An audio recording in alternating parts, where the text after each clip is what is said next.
at the end of the day, if the song's not for us, cool. The song's not for us, but we have to stop like kidding ourselves into thinking that every song is a song we need to like. I think that if we just continue to make the songs good or bad, if we finish them, just good or bad, we can assess it later because our tastes evolve. So what if you stop making a song before your tastes evolve to like it? Then what? You know what I'm saying? You probably just stopped making the best song you've ever gonna make. That's why I always tell people leave the boxes at home. Like boxes aren't for creation. You want to put things into boxes to sell them or to bury them, and that's not what we're doing yet. You know what I mean? We're making things.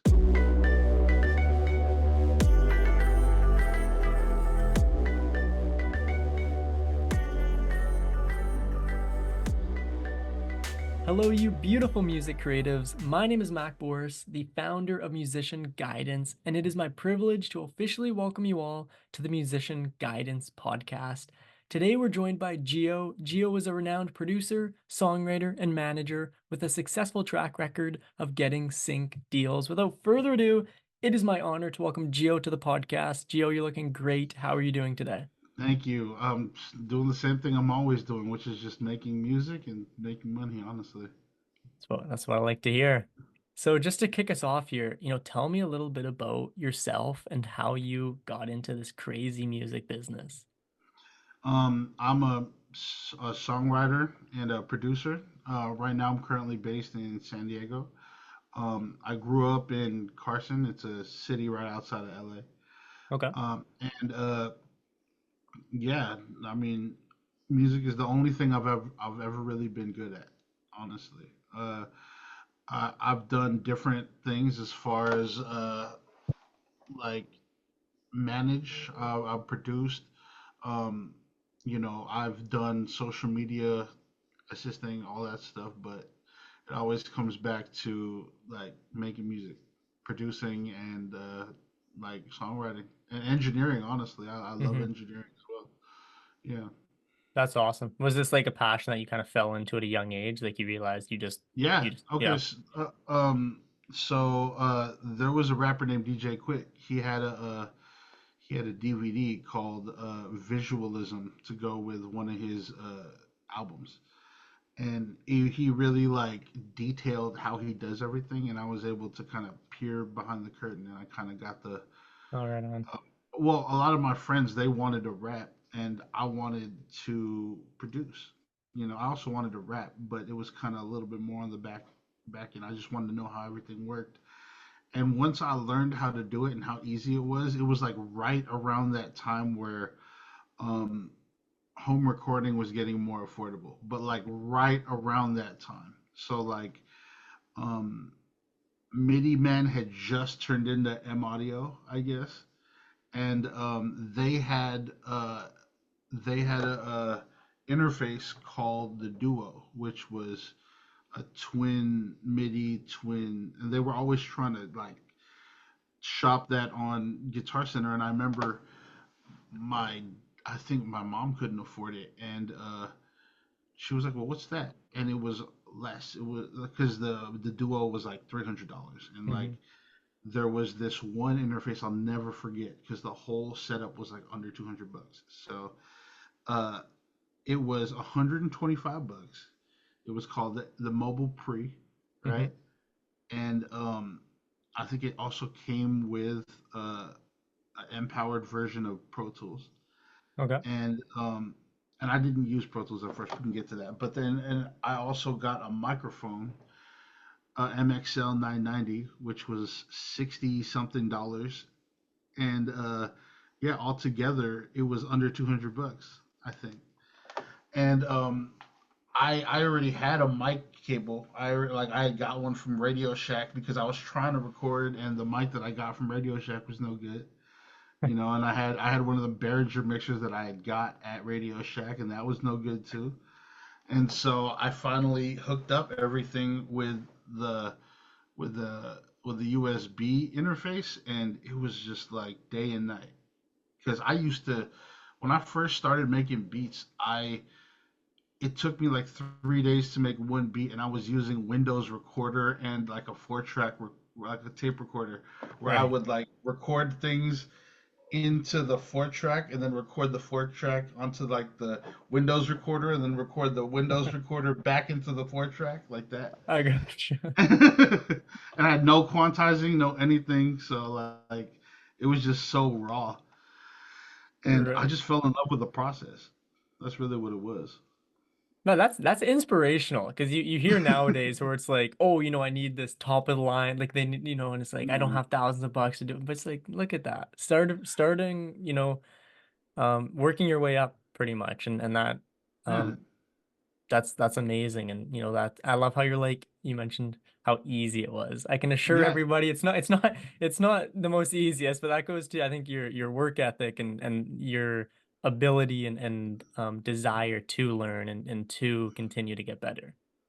So like I know we're like skipping all the way ahead, but like when it comes to like doing this, like my biggest tip is just to do it as much as possible. I always tell the people are always scared to start, Yep. and I always tell them that I'll give you $1,000 if you do something every day for a year and you get worse. I'll give you $1,000. Right. You know what I'm saying? If you got worse doing it every day, yeah, I'll pay you out. But you know, I got good accidentally by just doing it over and over again. So Well, like it was just something I really wanted to do. Like I didn't really know how rap worked. I knew how mhm, poetry worked, and then I would listen to like the people that I like to listen, like DJ Quick, Eminem, you know, Ice Cube and stuff. And like even like a DJ Quick and Ice Cube, very simple cadence. You just understand how they view music. And you just start mhm, to imitate. And once you imitate, you do a bad job at imitating. That's what your style is. Your style is a bad imitation of everybody you like. right. And that's your own thing. So like when everybody's like, "Oh, I want to be original," that's when you start getting bad. you know I'm skipping to the front, but like, yeah, No, just it's good. it's just it's just something that I've noticed that so many, I do consultations almost on a daily basis, and 80% of my job when I'm doing consultations is to A, remind people that they're doing the right thing, Mhm, B, tell them that it's not as complicated as they think, and C, if you think you're doing everything right and you're doing everything that everybody like advised you to do, the lesson you're probably needing to learn is patience, because things take time. But yeah. yeah. No, I completely agree with that. It's a marathon, it's not a sprint, right? With that being said, everybody's, like you said, not excited to, or just for whatever reason, not starting that marathon. It could be because of self-doubt. It could be because of they don't know where to start. Do you have any advice, to kind of kick those creatives in the butt to just take that first step? Because once they take that first step with the right foot, the left's gonna follow, the right again, and then they'll Yeah. be, taking steps each um day. the biggest tip I have, because everybody's scared of like failing, Hmm. and I think that's our fault as a society. Not even just Americans or anything like that. I think as a whole, you know, um, I come from family. Both my parents are immigrants, Filipino. You know, and even then, like it's even worse to fail. You know what I'm saying? Because then they didn't come all this way just for you to fail. You know, but to fail is to learn. A lot of people don't realize that. Hmm. We the first person to discover fire found out it was hot by getting burnt. There was no other way. There was no other way. You know, Yeah.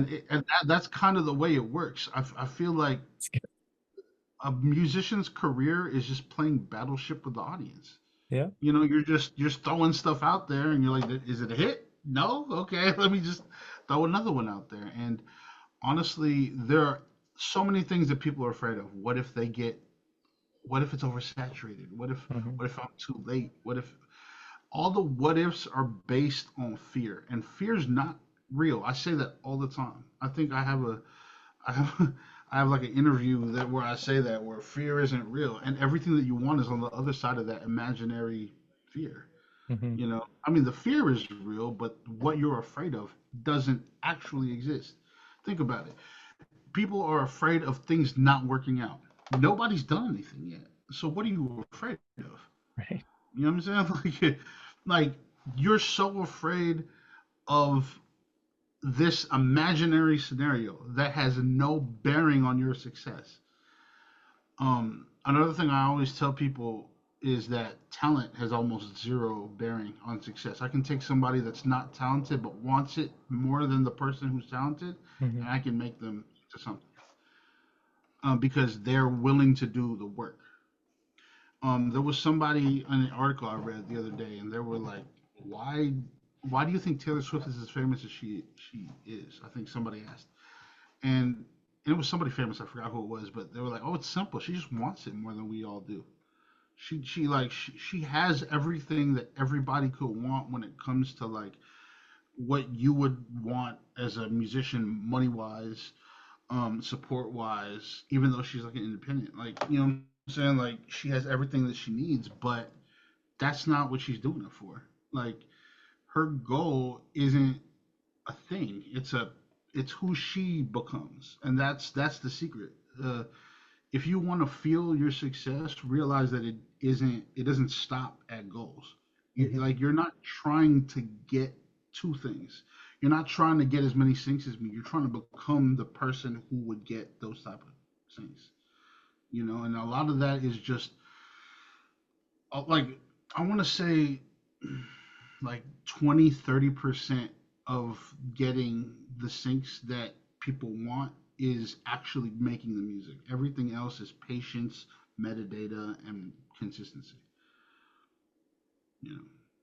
Well, yeah, no, okay. I want to talk on sync a lot. So that's a great Mm-hmm. transition into that side of things. And you mentioned the music itself there. Mm-hmm. I think a lot of people are and a lot of artists like they're artists and just people in general. Like we always like to put the cart ahead of the horse.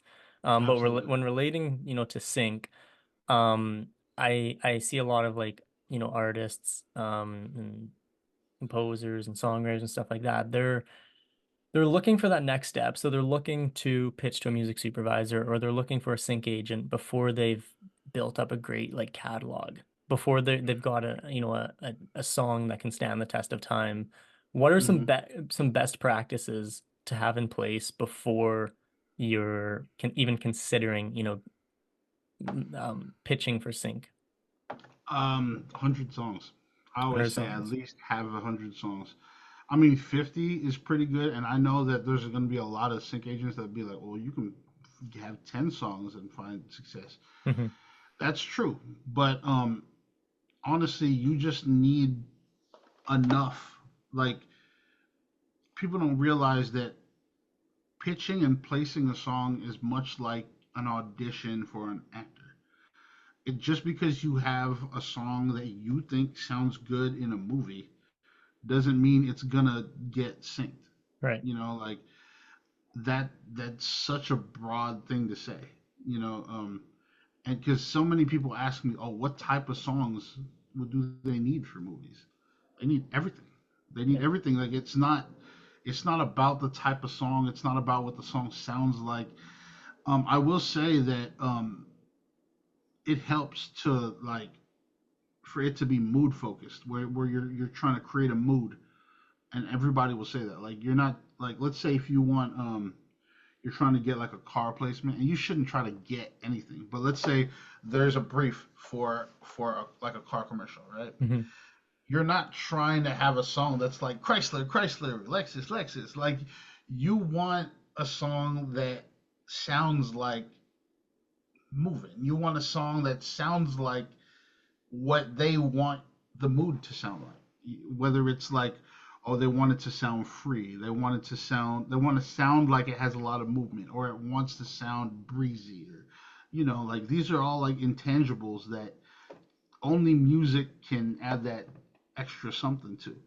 And Hmm. that's kind of what they want from you. So like you can't have 5 songs and think that's enough. You know, like if I tell you how many songs I have just for this year, it'll like a lot of people don't believe me when I say it until they see my disco catalog. Like I pay $81 a month for disco.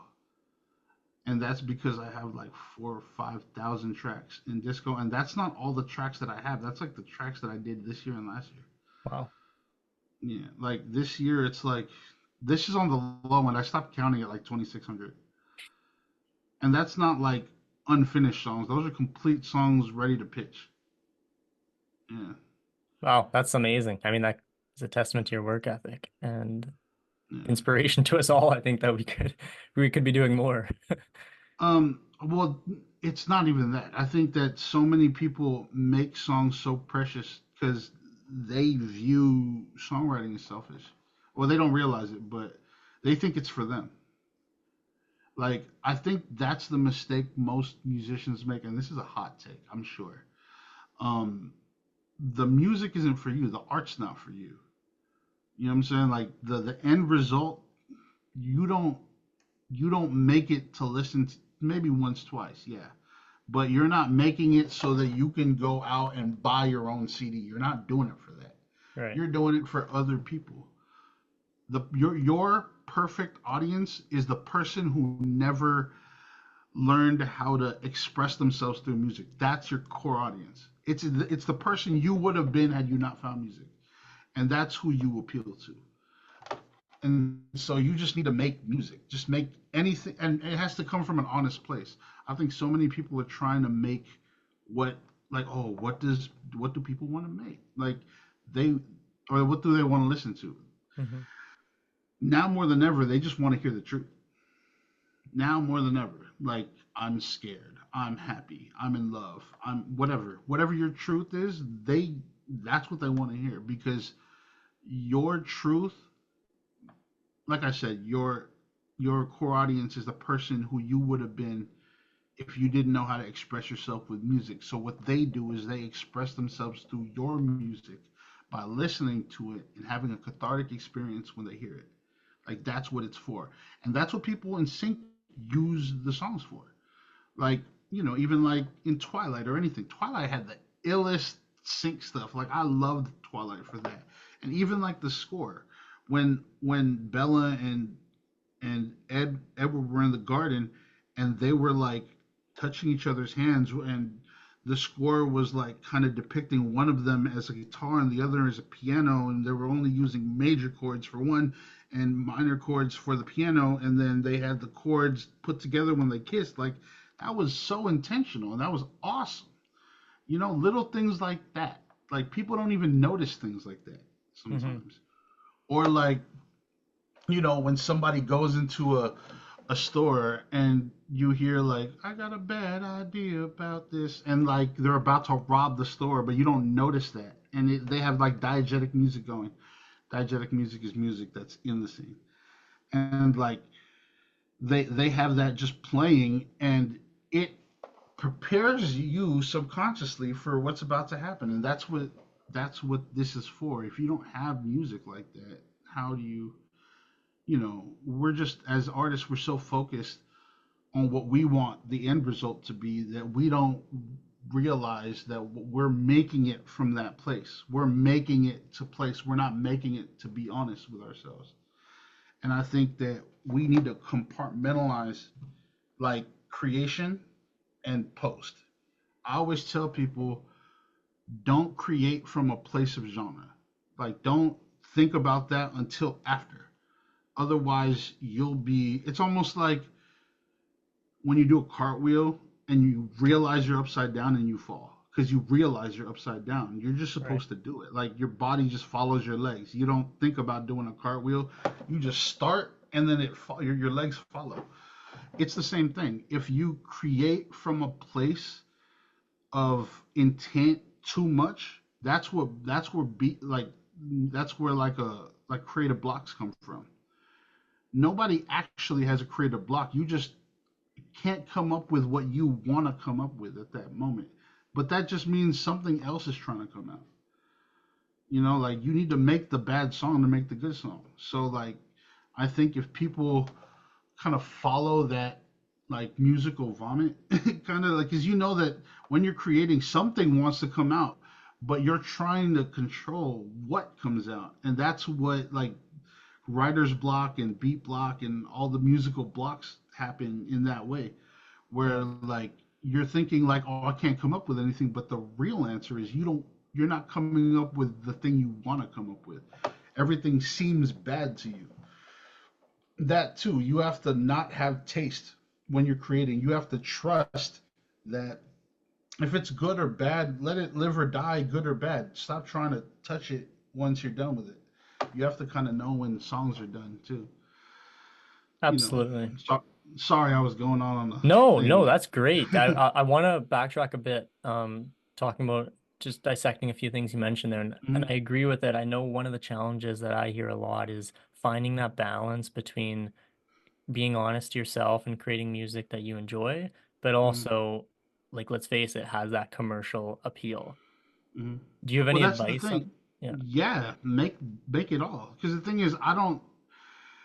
I think that people confuse the music they enjoy with music they need to make themselves. I know for a fact that I don't like the music that I make for myself. Like, yeah, I would listen to it, but it's not for me. It's just whatever comes out. There's so many people that stop a song midway because they're like, "Oh, this sounds like an R&B song, and I'm a pop artist." That that's so silly.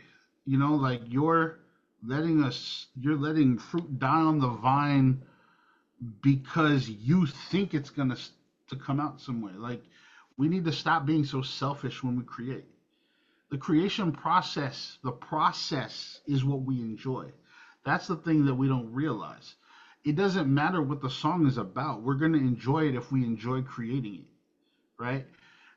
At the end of the day, if the song's not for us, cool. The song's not for us, but we have to stop like kidding ourselves into thinking that every song is a song we need to like. You know what I'm saying? I think that if we just continue to make the songs good or bad, if we finish them, just good or bad, we can assess it later because our tastes evolve. So what if you stop making a song before your tastes evolve to like it? Then what? Mhm. You know what I'm saying? You probably just stopped making the best song you've ever gonna make. You know, that's why I always tell people leave the boxes at home. Like boxes aren't for creation. You want to put things into boxes to sell them or to bury them, and that's not what we're doing yet. You know what I mean? We're making things. You know what I'm saying? Mhm. So like when it comes to like when I'm creating, like when I'll do like virtual sessions or something like that, so like a producer will give me a loop. As soon as he starts to try to like qualify, he's like, "Oh, I was thinking about." I'm like, just let me listen to it. Let me see what my brain comes up with. Just like when I give you something and you do something to it that I probably wasn't thinking that you were gonna do. That's the point. Right. I've stopped creating from a place of intent a long time ago, and that's how I make so many songs. Um, because there's so many rules in sync where it's like, oh, you shouldn't do this, shouldn't do that, shouldn't do this, shouldn't do that, and I stopped following all of them. I think that the thing that I retain when it comes to sync is that everything should be clearable. You should always do your splits and the structure. But that's songwriting 101 anyway. Like every four bars should kind of evolve, you know. Um, when it comes to sync two, one of the things that I've done usually is I'll put the hook in the front, and sometimes I won't even have an intro. It'll just kind of come in, almost like there was a song that I think Keena Grannis had. I forgot what it was called, but it just comes right in. There was no intro, no anything. Even like Pharrell, that's one of the reasons why Pharrell is one of the best when it comes to sync, and people don't realize this. And people that's another thing I want people to stop doing. There's no dichotomy between sync and popular music. If you think about it, every single song that's a popular song has a sync connection. Right. Sunflower, sync. You know what I'm saying? Uh, Wiz Khalifa, see you again, sync. Lizzo, sync. You know what I'm saying? Like everybody that you think when it comes to being popular, It's because there was like a big moment sync wise. Um, there was a woman, I forgot her name, but she was the first person to have an independent number one. You say I'm only here because I want to. That song. It was from Reality Bites with Ethan Hawke. Um, that song was a sync song. You know what I'm saying? Like you can do I can do this all day when it comes to sync. You know, um, Okay, what so even like no, go ahead. What were you gonna say? well, I was just gonna. Okay, so like for those that create that hit song, quote unquote, Mm-hmm. what's the step for getting it synced? Is it putting it on libraries? Is it pitching it directly to music supervisors? Is it getting a sync agent? Like how is It that work? stopped thinking about it like that. Like when it comes to sync, volume is the key. Hmm. So just create. Just create. Make sure you do your metadata and make sure you're pitching all your music. Um, if you want to put it out, put it out. You know what I'm saying? Like, I do notice that a lot of people like that are music supervisors. They look on YouTube and Spotify all the time when they're looking for new music. So when they're actively looking for new music, yeah, they ask for music all the time, but they're gonna look for what's out there. You know, the Right. problem is the stuff that's out there isn't always clearable, especially right now with the way that people like to do music. You think about if you go top 10, I want to say six or seven of them are probably interpolated with something, and that out of that, probably three of them are able to be cleared. You know, and then with I mean, it's not an issue as much anymore, but when Universal was going through that thing with TikTok, sync and shifted completely, where they were like, we don't really want anybody that had a publishing deal like that because if they were connected to UMG in any way, it was a wrap. Because sync is affected because technically TikTok is sync. Anything that can be like transferred, like they want to be able to take like an ad and kind of shrink it down and use TikTok money. That's where most of the eyeballs are. If Sure. they can't do that, they have a problem. So even lately, I think this morning I just filled, I want to say, 8 different briefs of just replacing songs that couldn't be cleared. So that tells you a lot. I mean, yeah, let's say you have a hit song. I really don't like, to me, like even as a music manager, the thing that I would do is not create hit music because you don't know what that is. It's constantly changing. Exactly. What I always do is I tell people to like content create, really. Like let's say you have songs and you make content around those songs and you release them only on social media, right? The audience will tell you what they like. Hmm. You know what I'm saying? Yeah. That way you are honest with yourself, and because you're just giving them what you made. You know what I'm saying? It could be 6 different songs. You're like, which one sounds good? I'm trying to decide a new single or something like that. Anything. Let them gravitate toward it. Don't really like. I think that so many people are like caught up in the way that people used to do music that there's a new way that the audience receives things, and people are hung up on that old, oh, let's try to craft a hit. Like that doesn't really 100%. exist anymore.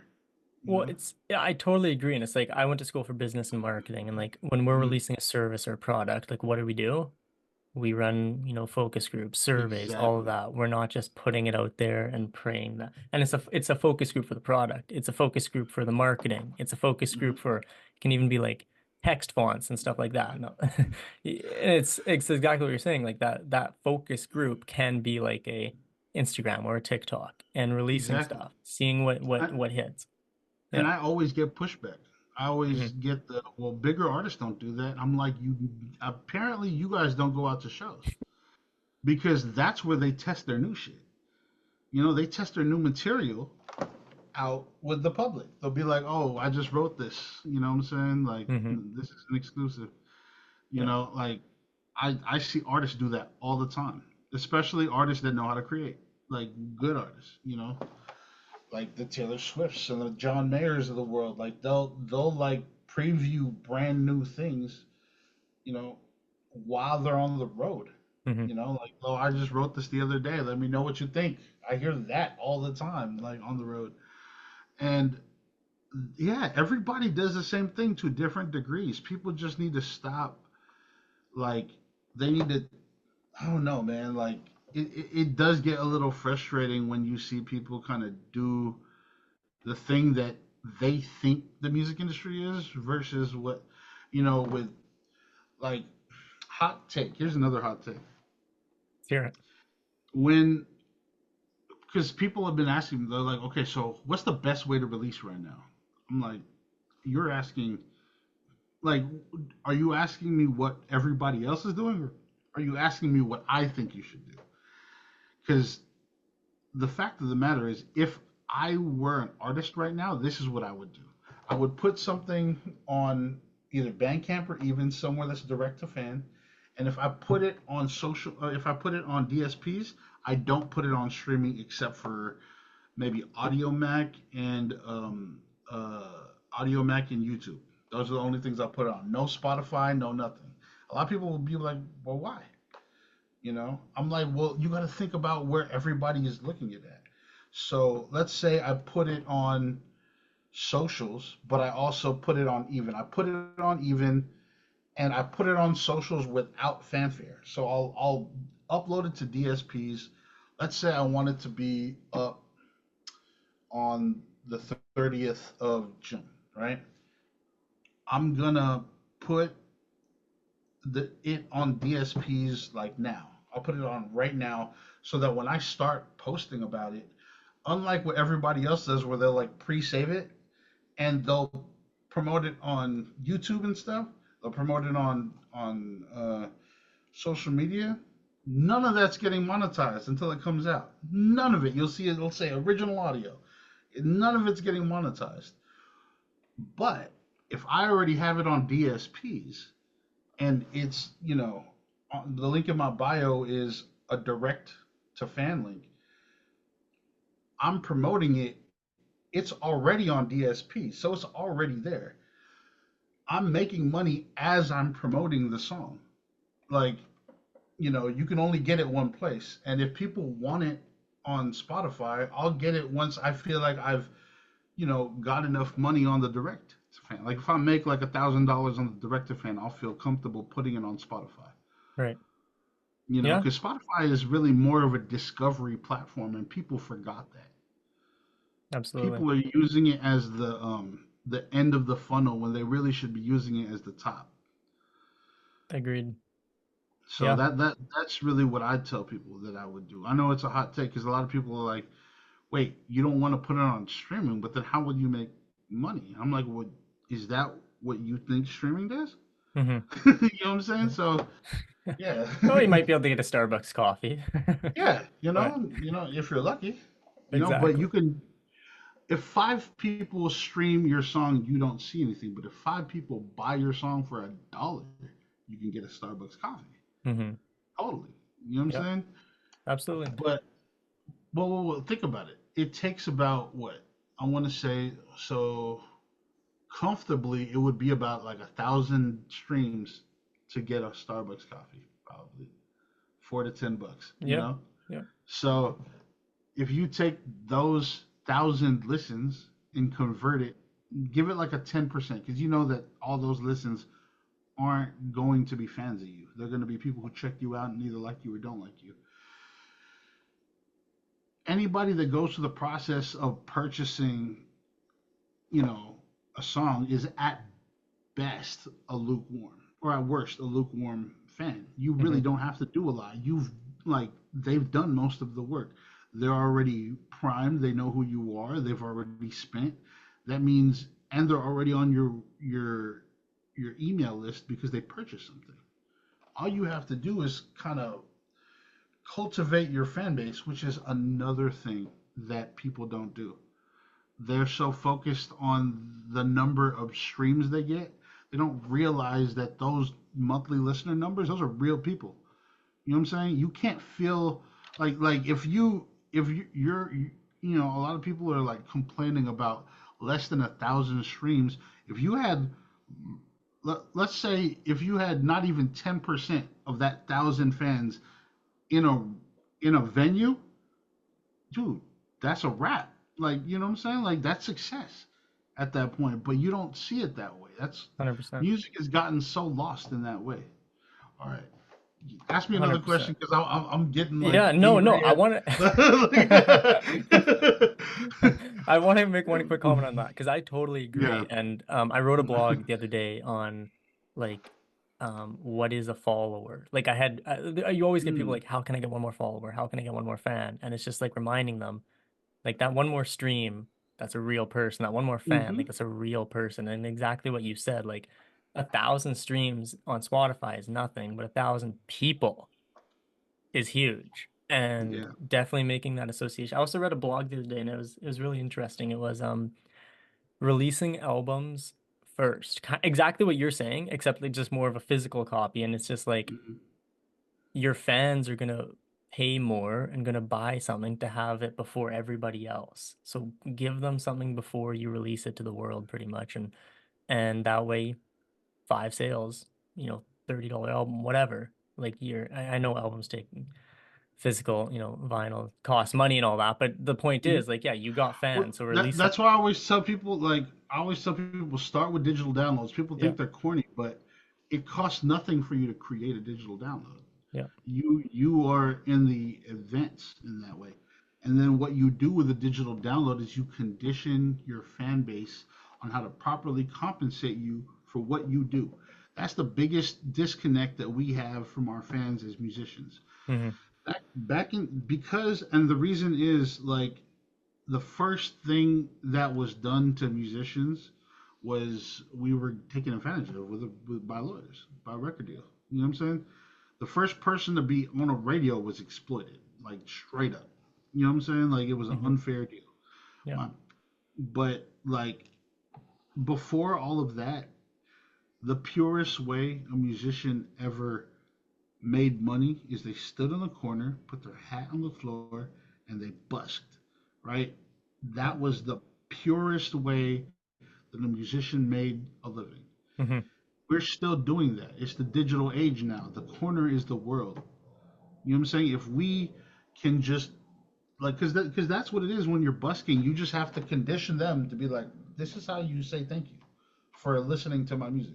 You know what I'm saying? Hmm. You don't have to say thank you. It's optional, but this is how to do it. You put the dollar in the thing, and we have to do that all over again right now. Like we have to, because right now people think that listening to our stuff on Spotify is helping us.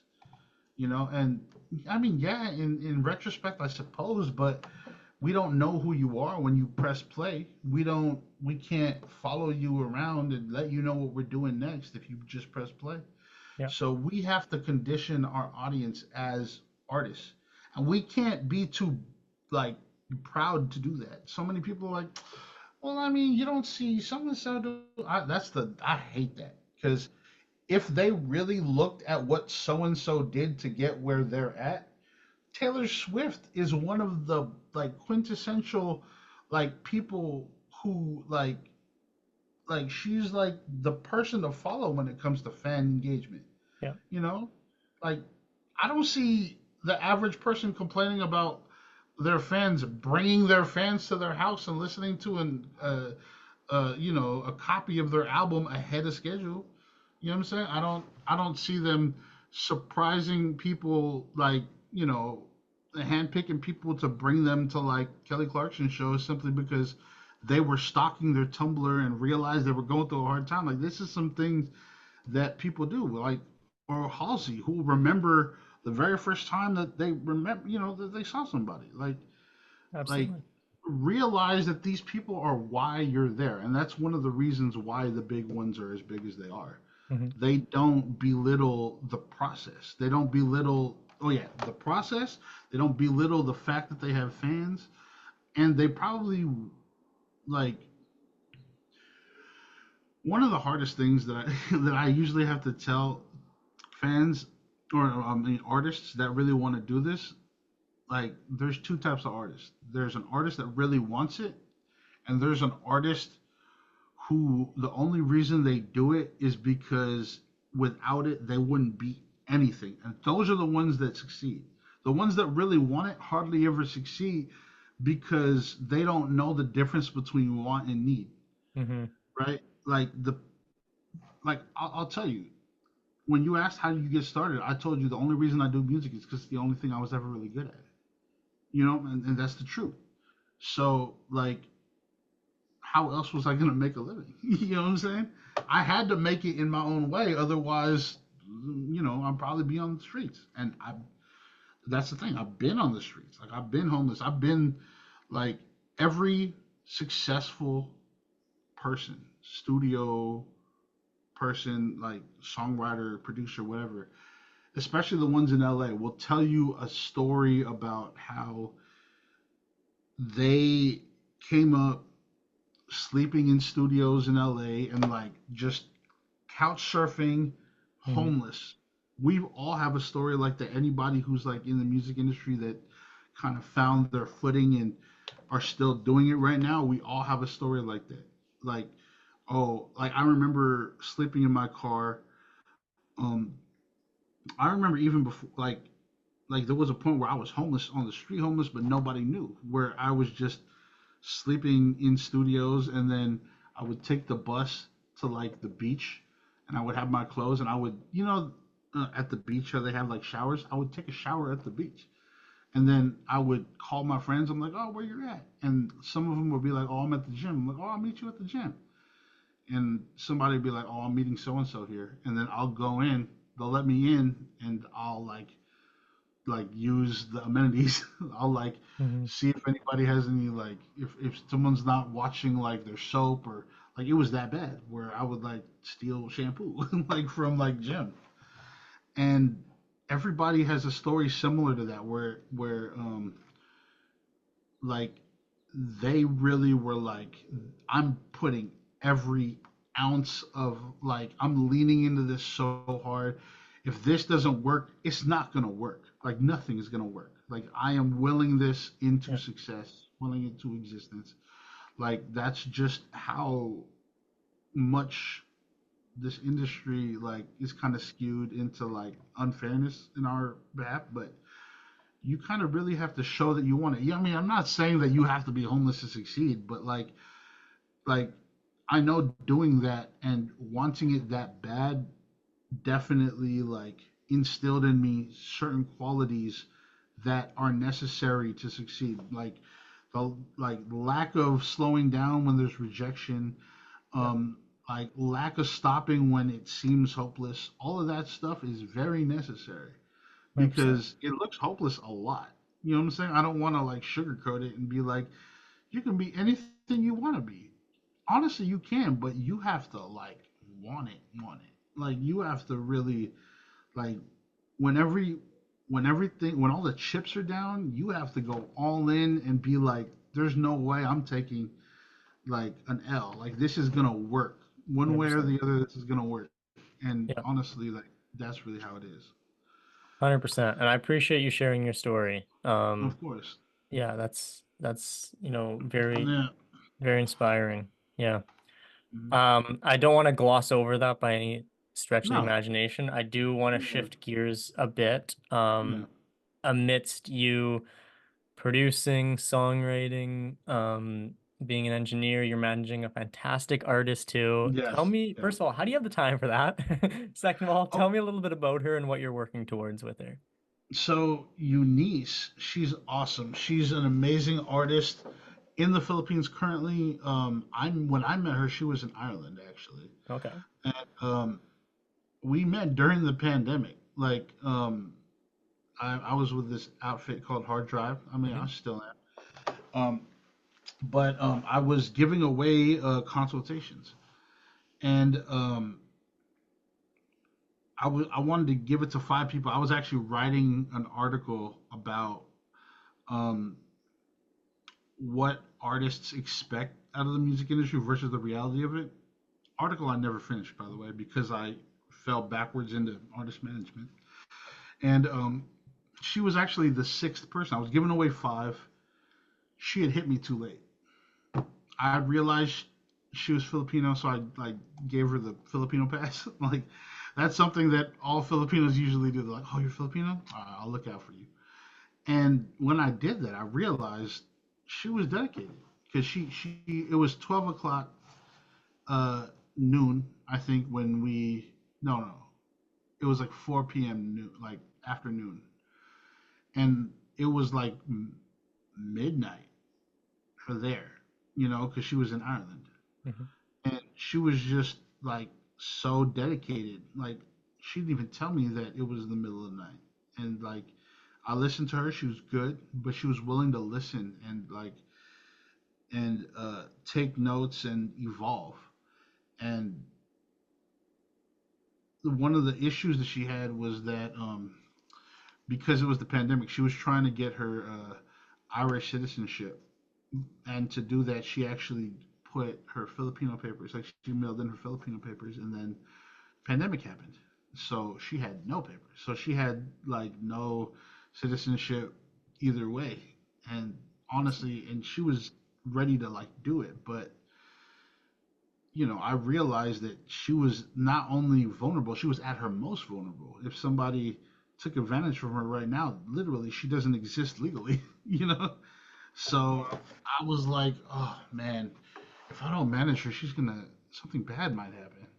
So the first thing I did was like, we drew up something that was honestly easy for her to wiggle out of. I just needed her to kind of be safe. And then I talked to her mom, and the first thing we did is all the stuff that, you know, we got her mom like a PRO in Ireland. And so Eunice would be a work for hire for her mom, and her mom would be the one, like, that's how we did it. And that's kind of how I started. I just did it to kind of make her safe. And she asked me what she wanted, and she was like, I want to put a song on Spotify. Like that was her dream. Like Mhm. that's what she wanted. It wasn't super. She was like, I want to put one song on Spotify, and she did it. And honestly, she was like, all right, I want this. I want this bad. And honestly, she would just tell me what she wanted, and we would work toward it. And we would put out a song almost every week when we first started. We put out a song almost every single week. We weren't getting anything, but we were pitching it properly to Spotify every single time. Mhm. And by like the fourth or seventh or eighth record, they put it on New Music Friday Philippines. And from then on, everything that we do, it would just automatically show up there. And that, with a combination of her doing like live streaming, she was able to build her own fan base that way. She used Kumu, which is like, it's like, I guess the closest thing to it is like Bogo. It's like Twitch, but on your phone, or even like how TikTok Live is. It's similar to that, but Okay. it's like Filipino based. Okay. And because it's Filipino based, if you go there, mostly it's people doing karaoke. So it was like, I'm like, oh, this is perfect. That means we can definitely showcase her. But one thing I didn't want to do was just have her be the same old person. So Mhm. I went on all the different channels and I saw what everybody was doing. Even like super famous people out there, they were on it. And the main thing they were doing incorrectly was they were doing karaoke, essentially. But when people would try to put out their new music, everybody just wanted to hear karaoke stuff. So what we would do is she would do the exact reverse. She would be on there singing original music, and when people requested karaoke stuff, she'd do the cover. And so that way people would get familiar with the songs that were already on Spotify because she would sing it, you know? And those became like requested and stuff like that. And then she would also like interact with different contests that were on the platform and stuff. And she ended up being one of the most popular people on the platform for a little while, Wow. you know, to where she had like a billboard in the Philippines, like that type, That's you know. awesome. Now that's kind of what she's actually on a daily show in the Philippines called Eat Bulaga. It's like a mix between like the best way I can explain it, it's like the mix between a game show and Good Morning America, because it's like Okay. a new show mixed with that. Like they have a lot of like on the street segments, and then they have like let's make a deal situation with, like, she's like one of the girls that like hold the cards or whatever, Yeah, with yeah. that she sings on there too. So they see her every day, and her stuff builds. Her career is almost on autopilot. We just need to like put new music out. She's Hmm. just been so focused on what she's been doing. It's hard to actually like do that. But I have some things in the vault that I can just throw out and get her motivated again. That she's already given me the go ahead to put out a couple of remixes. So while she's working on TV now, like she's legitimately like a celebrity in the Philippines now, where she's getting like brand deals and stuff like that. And that's the thing. Remember, I told you she was in Ireland. A fan actually paid for a ticket to go to the Philippines. It was supposed to Wow. be.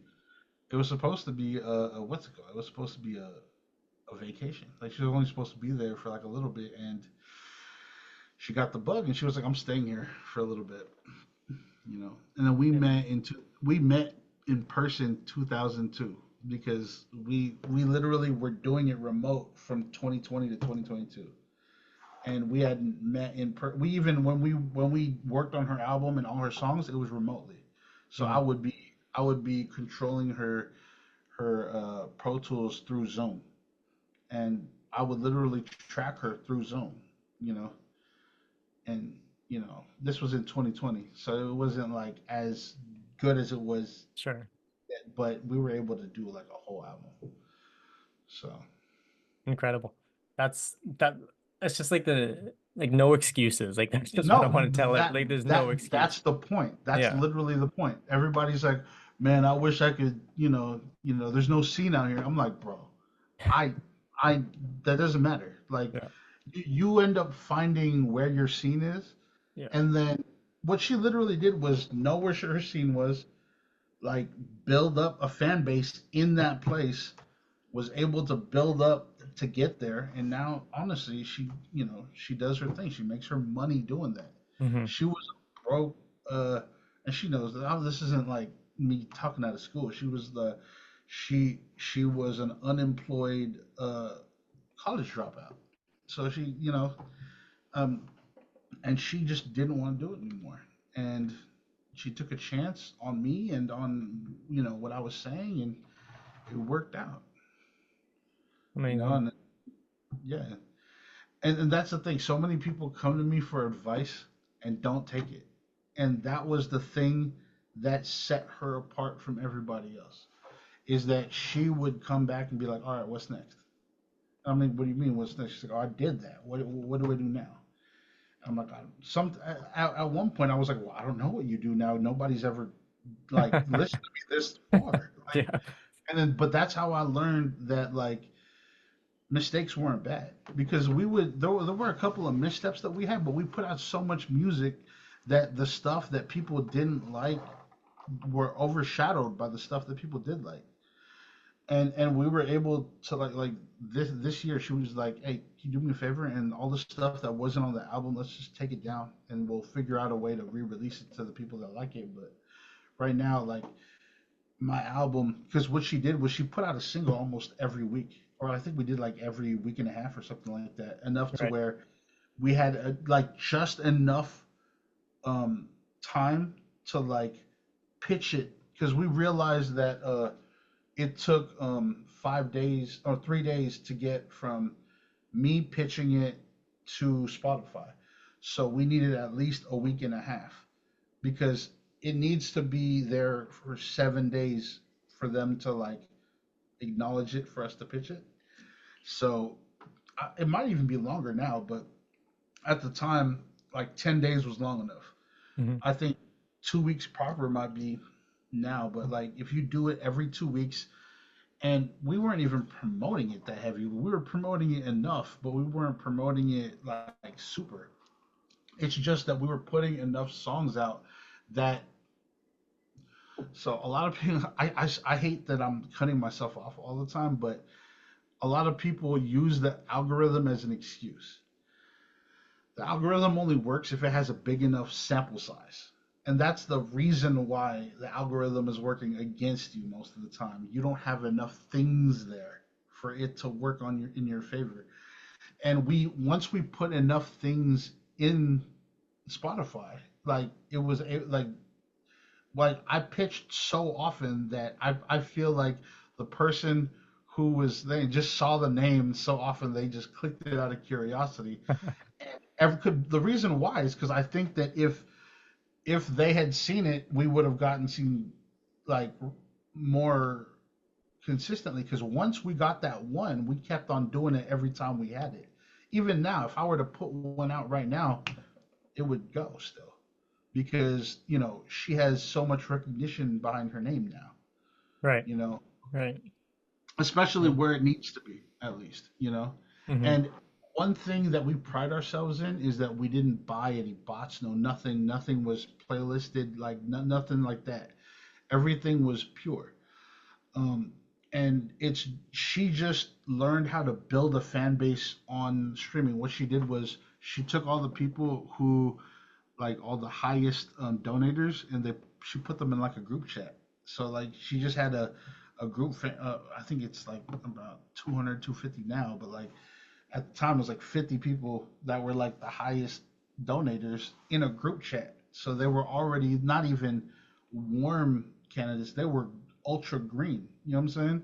Right. People that wanted to buy merch, people that were like messaging me like, how much do you think would it cost to put up a billboard in this place? Like, you know what I'm saying? Like they wanted to support. And that's the kind of audience you're trying to build. But to do that, you need to tell them that you need that. Like they Hmm. think right now, they think that they're supporting you by listening to it on Spotify, or running up the numbers or whatever. You got to let them know what is helping you. So if you need them to purchase it, let them know. If you need them to watch you live, let them know. You know, a lot of people 100%. are complaining that people aren't supporting them, but they're not telling people how to support them. They think it's obvious, but it's not. Everybody's got their own life, Yep. Well said. you know? Well said. Gio, as we near the end of this episode, Yeah. it's been an absolute pleasure chatting. Yeah. I want to give you an opportunity to share about, anything upcoming, maybe upcoming projects or anything that you'd just like to share. I mean, I'm constantly working on stuff. I mean, me, if you just go directly to my stuff, I actually, I, I just kind of do my thing. I think I'm pretty like to myself, but I do have like consultations, and like if you hit me, I do like make beats. I custom make beats and stuff like that. But honestly, really, I just try to educate like the average person on sync. Like I'll do it for free, like on my social media usually. You'll see me like talking about it and kind of giving people advice. And like the biggest advice I can give, honestly, is just find your lane in music in general, and everything will follow. Mm, Like when you're pitching, just pitch your stuff and just be aware of what you have.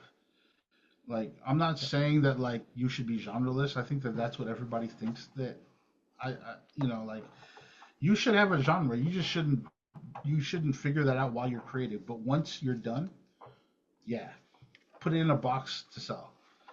And my tip to everybody is make 100 songs, rank it from best to worst, and put it out worst first. That's my tip. And a lot of people ask me why worst first. It's because how we listen to music and how we create music is the opposite. So, um, just real quick before we leave, I know I'm so all over the place on this No, one, no, it's but good. It's raw. It's what we all like. okay, good. Yeah. Um, uh, One of the things that a lot of people don't realize, there's no such thing as good and bad when it comes to music. Unless a song can like kill you in your sleep, it's not bad. Like it has to detrimentally affect your health for it to be bad. That being said, it's just varying degrees of good based on taste, right? Right. And how our taste is developed differs from a creator than it does to a listener, an actual person who receives the art. Because a person who receives the art, the average layman, doesn't create in any way, shape, or form, or doesn't create in the medium you create in. So they don't judge it the same way that a creator does. Because a creator will base something on originality because we create. So the more original something is, the better it is to us.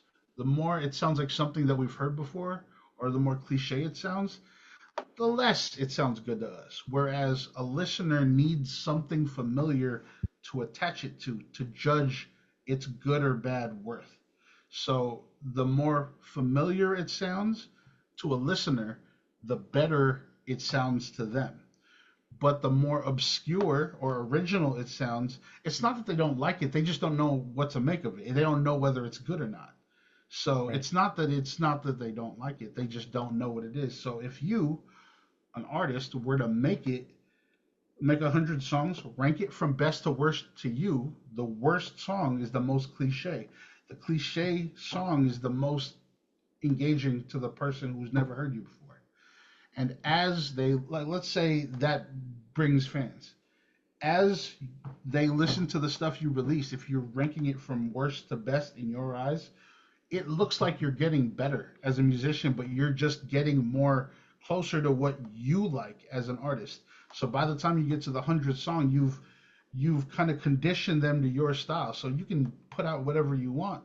They're already fans, you know, and that's how I would like grow a fan base. Well said, and I appreciate you sharing all the tips throughout this podcast. I'm gonna have all your links below for you listening in, definitely get in touch with Gio. He's extremely talented and genuine and wants to see you succeed. If you vibe with him, again, I'm gonna have all those links below. Just before I conclude this episode, Gio, again, really appreciate it. Is there any kind of final last words you'd like to share? Don't stop creating. Like, we all need it. We need what you have to say. That's it. Absolutely. Great last words. In the meantime, though, that will conclude this episode. Until next time, I've been Mac, that's been Geo, and you've been amazing. Take care and keep making music.